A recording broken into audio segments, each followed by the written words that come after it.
Hello everybody, welcome back to my channel. I am Gebo the Shaman, and today we're talking about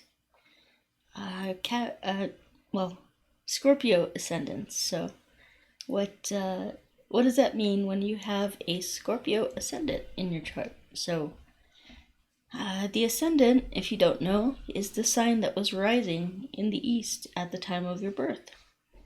And this, it's like touching it's like when the earth touches the cosmos, or vice versa.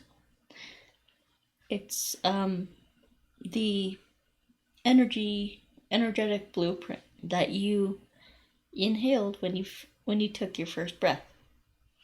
So it is that it's that type of energy grounded into your body, and then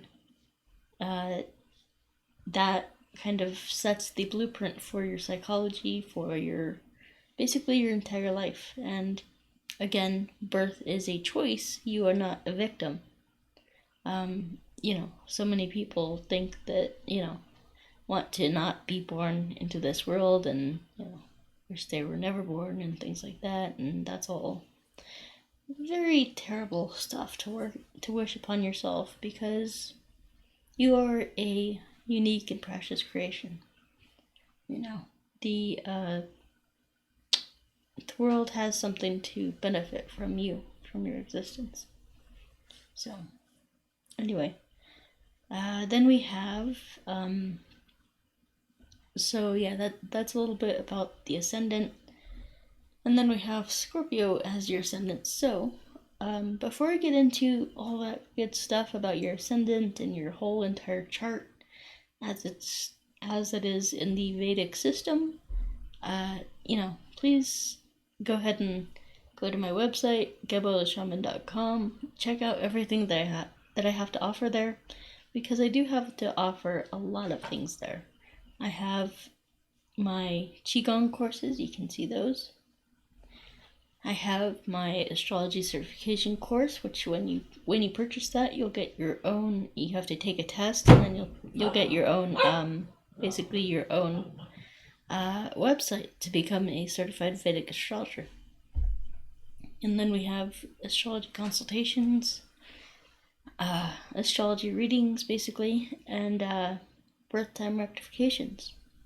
So if you don't know your birth time, highly recommend getting a birth time rectification, because if you don't have your exact birth time, there's no way to make an accurate prediction for you. So, there's no, like, the ascendant changes every 2 hours, and then if you go into divisional charts, it's like 15 minutes, so it has to be precise.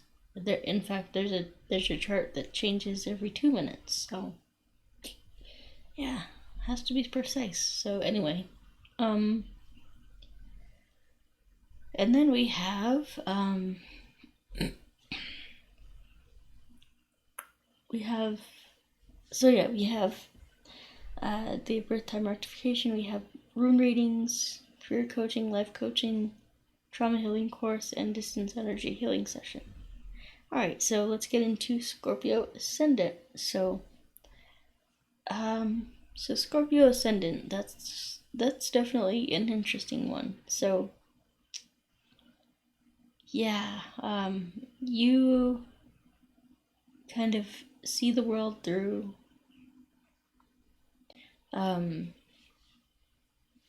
Scorpionic kind of viewpoint. It's Scorpios are very deep.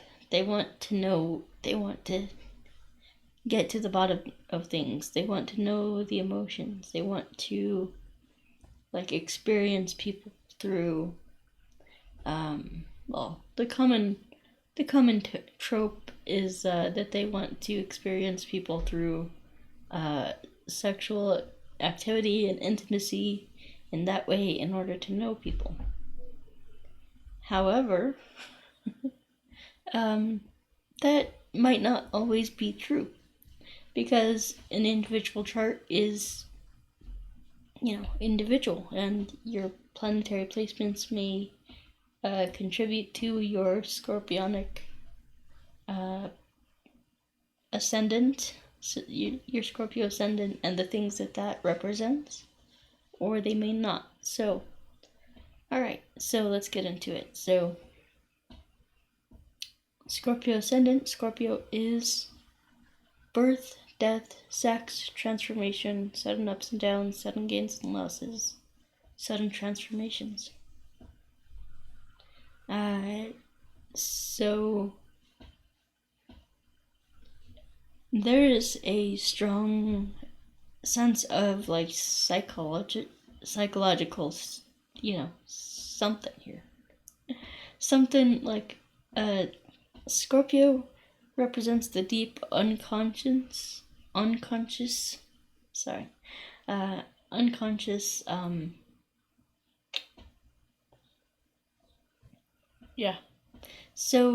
it represents kind of things that you are not aware of, things that are hidden to you. Scorpio people typically are like,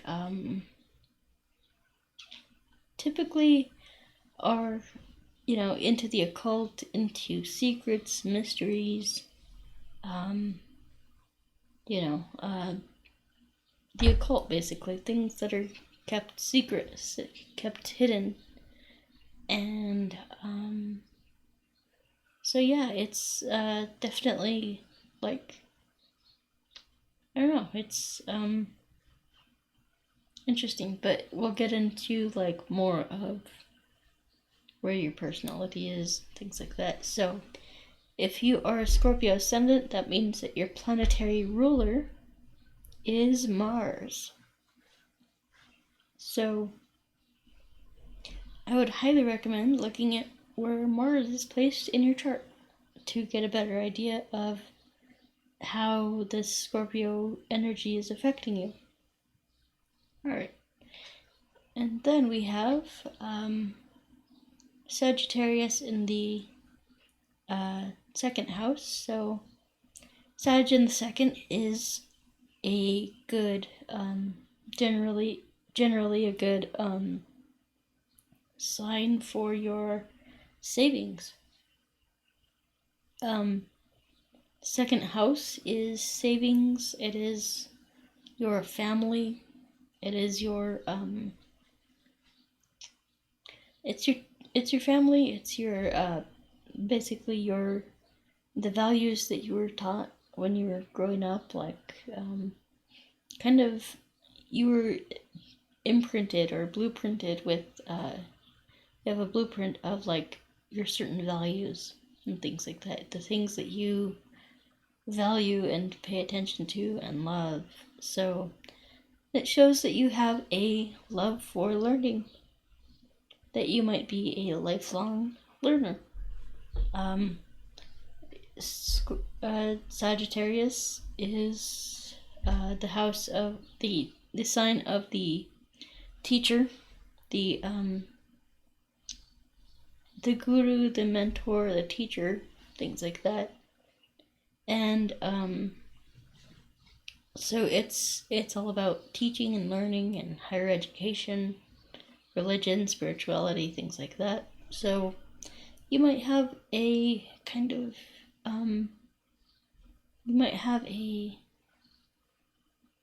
emphasis towards those things, a love of those things.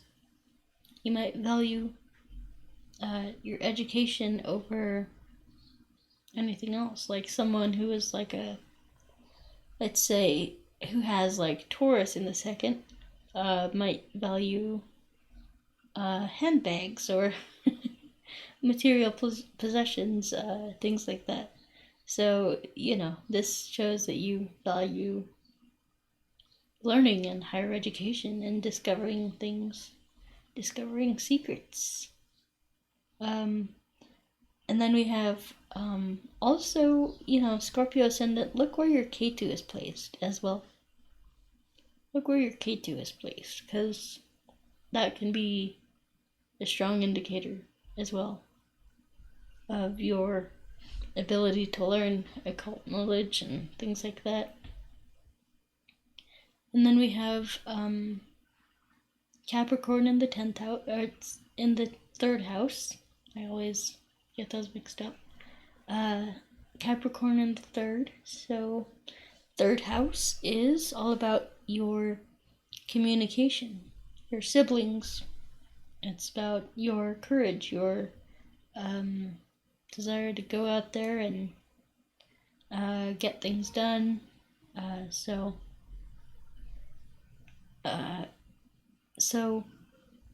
Capricorn in the 3rd.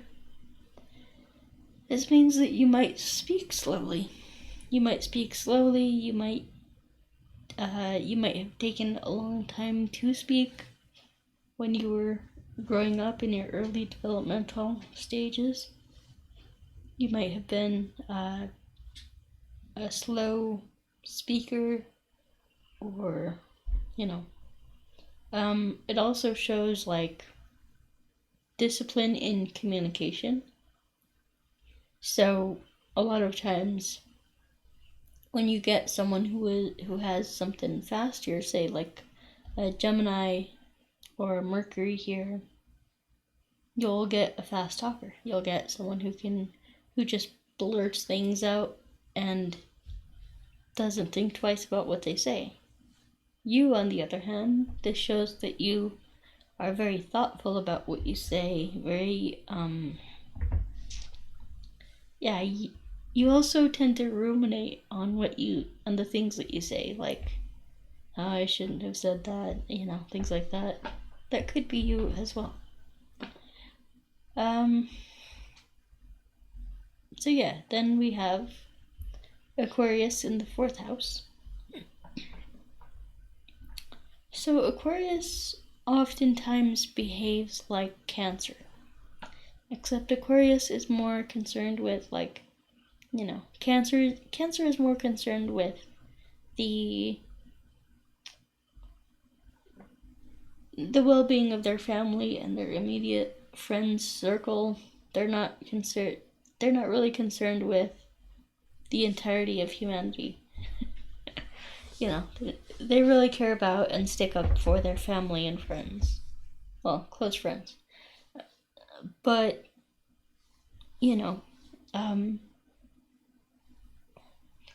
with this one, it's kind of like they want to help the entire world. That's why this is like humanitarianism. So it's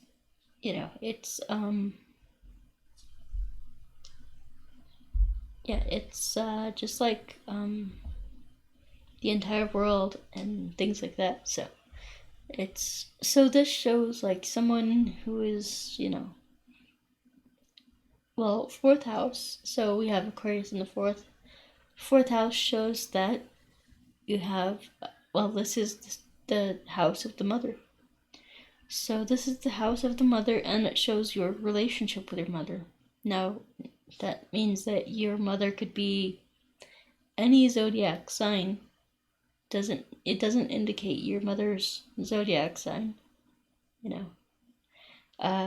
Your mother could be a Libra, your mother could be an Aries, whatever. But this shows your relationship with your mother. So this shows that your mother could be very, very detached. Very, she's concerned about the rest of the world and not you.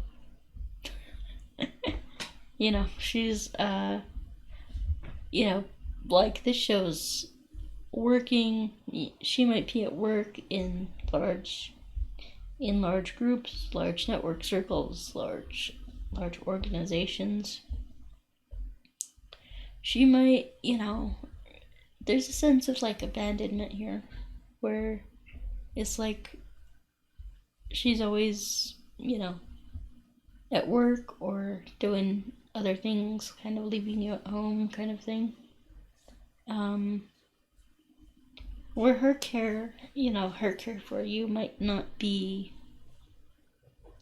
that great, and kind of like, neglects you, abandons you, because it's not you know, like, for example, like, in her mind, it's not you that needs saving, you're perfectly fine. You are, you know, you have your physical needs taken care of, where all these other people don't.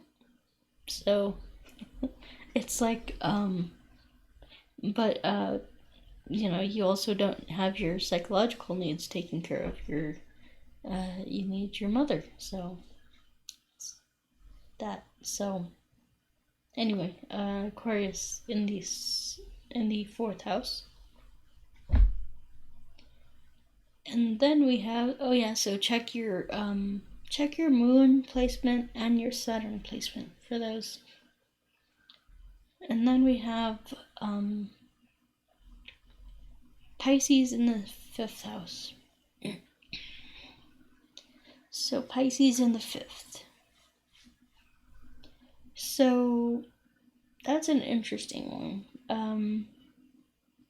You might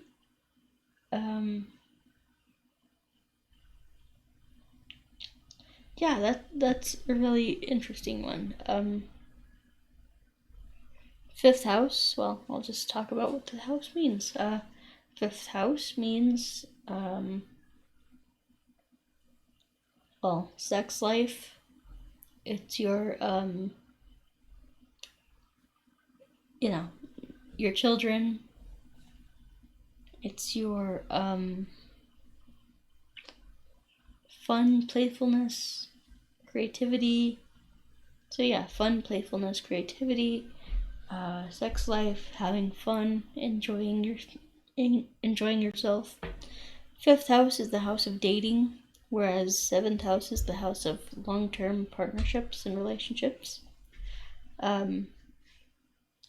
So yeah, you might be one of those people who is very detached in their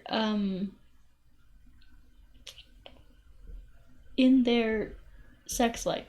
For example, you could have sex with somebody and then just like peace out. Like you could like be very intimate with people and then leave all of a sudden, like you gotta go. Instead of having real relational intimacy, you just have sexual intimacy. So that shows. So that just shows you how you're going to be in your relationships. Now again, this could be offset by, you know, if you have Venus here, if you have like Rahu here, you know, something like that, it's gonna have a different effect. Alright, so yeah, anyway, so this also shows that you're detached with your children. Like it might show having children in a foreign land, or having or like just distance between yourself and your children. Like for example, an American guy, let's say, could have children in the United States, but then he might travel to Europe or something like that. Like it shows distance.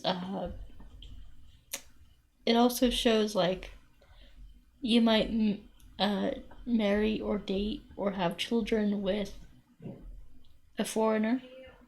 You can have foreign children. You could have like for example, like adoption, you know. You could have kids that are not yours. You know, you could adopt. So yeah, that's all there. Of course, guys, you need to look at other things like where your Jupiter is placed. Where is Jupiter placed? You know, what is he doing? Is he placed well? Is he in a bad placement? In a good placement? You know, what is he doing? So that's how you determine these things. So then we have Aries in the 6th house. This shows strong enemies. Enemies that are gunning for you. Like, I don't know. 6th house is the house of enemies. It's also the house of your daily habits, daily work routines, daily affairs. So it shows that you have a strong desire for physical activity. Physical activity is very important to you. You might be a meat eater. Like, you might eat a lot of red meat. Because this is also the house of your diet. You could, let's see here, Aries in the 6th, so, yeah, there's a lot of energy going into your health and fitness. You might be a gymaholic, where you go out and, you know, work on yourself in the gym and just be addicted to that. Could do that. And then you have, so let's see, another thing with this is that like I said, like strong enemies for some reason. Like, Aries is the sign of the warrior. So, like, you could have, I don't know, just like strong, like people who don't like you or something like that. It's weird because I don't understand that part of life, like making enemies and things like that, because, you know, I've never had to really deal with that. But anyway, check out where your Mars is placed, and also how strong is it? How is it debilitated? Is it placed in a good sign? You know. And if you have Mars in the 6th, that's not good. I mean that is good, but it's good in the way that you have a strong desire for health and fitness, and you have a lot of like motivation to do that. However, it just empowers your enemies even more. So I don't know. Yeah. Well, Mars could actually. I can't speak on that. So yeah. Then we have Taurus in the 7th house. So Taurus in the 7th house means that your partner is going to be stable.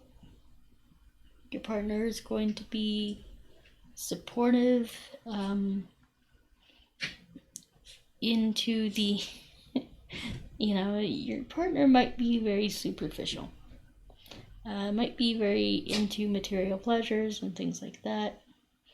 Yeah, give me a second, guys. I'm gonna let my dogs out, so be right back. Alright, guys. So we're talking about Taurus in the 7th. So this means that your partner might be,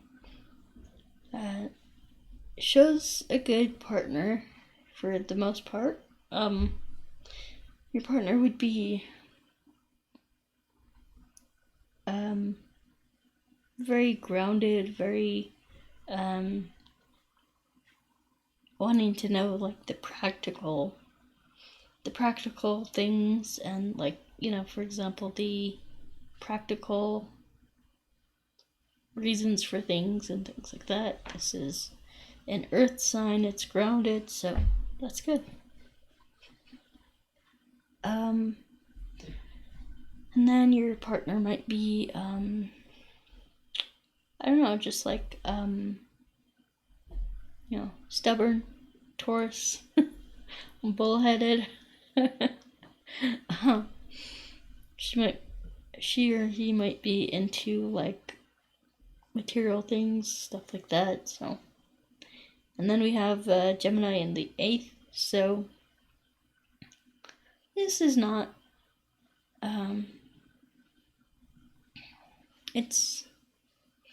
The 8th house is always like a icky house. Like, it's not a fun house like the 5th house. Yeah, so anyway, Gemini in the 8th house. 8th house represents joint investments, joint things, joint what do you call it? Joint joint finances, joint investments. It's basically the shared investments that you share with your wife or your husband or your partner or whatever. People are weird these days. Anyway, so then we have, 8th house also represents in-laws. And so, it's not a bad placement to have Gemini. That means that your investments are going to go well. That shows good communication with your in-laws. Of course, please look at where Mercury is placed. It shows good communication with your in-laws. It shows you might travel with your in-laws or have something like that, where maybe your in-laws have like a timeshare or something like that, where it's short distance travel, things like that. And then we have Cancer in the 9th house. So this shows that your values, your spiritual beliefs, your philosophies on life, things like that, they might change a lot. They might, change as your mind changes, as the moon waxes and wanes. So, could show that your beliefs kind of change.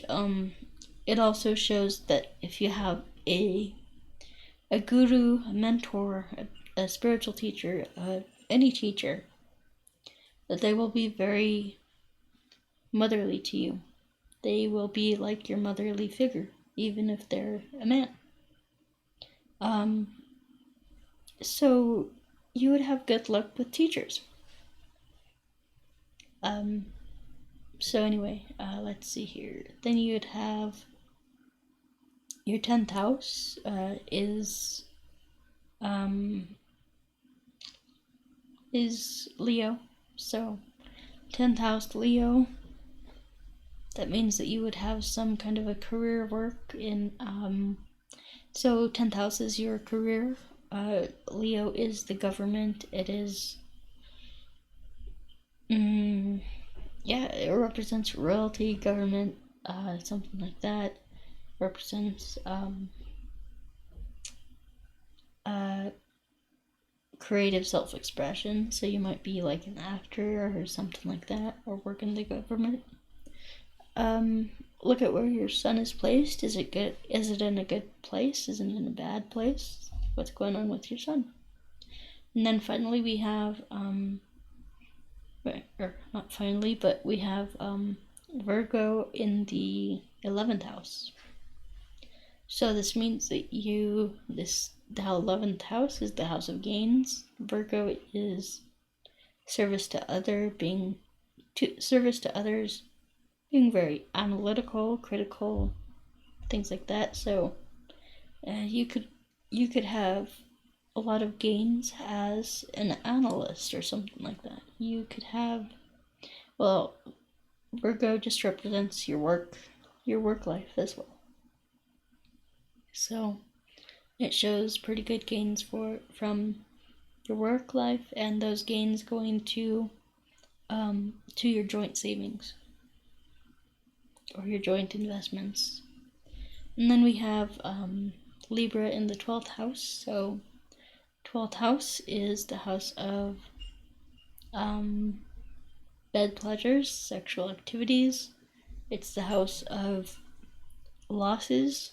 So it's the house of, spirituality, foreign things, foreigners. So this does show foreign relationships. So like that 5th house said, you might have children with a foreign person, foreign woman, foreign man. So I just shows like kind of you'll want to travel the world and, explore people, explore with relationships, explore people sexually and things like that. So of course, guys, these things change with the planetary placements. You could have less of an effect, more of an effect, blah blah blah. This is just a general analysis. So anyway, guys, let's see. Anyway, guys, that does it for me for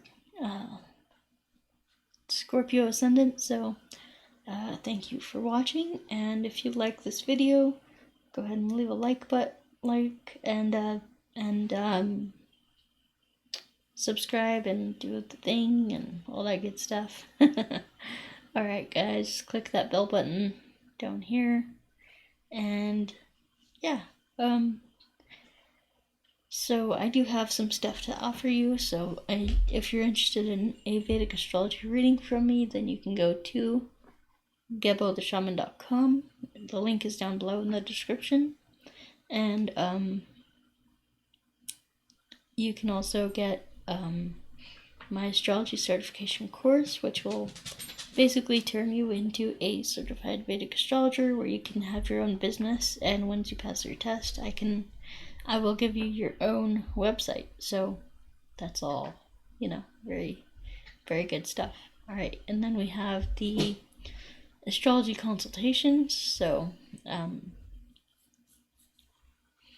we have astrology readings, astrology consultations. I have my standard consultation that I do for everybody, and then I have readings where I go into your career, just exploring your D10 chart, and relationship readings where I explore your D9 chart.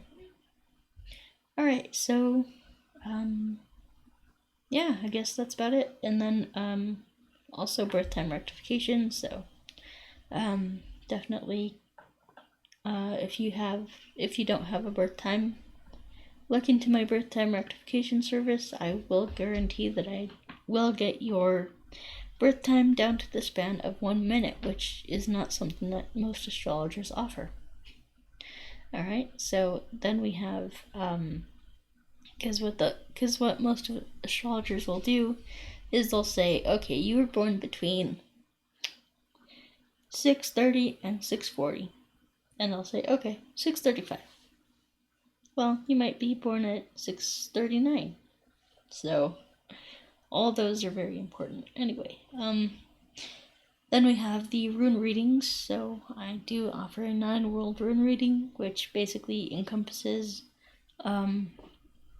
it's basically everything that's going on with you on all 9 dimensions, both in the present and in the future.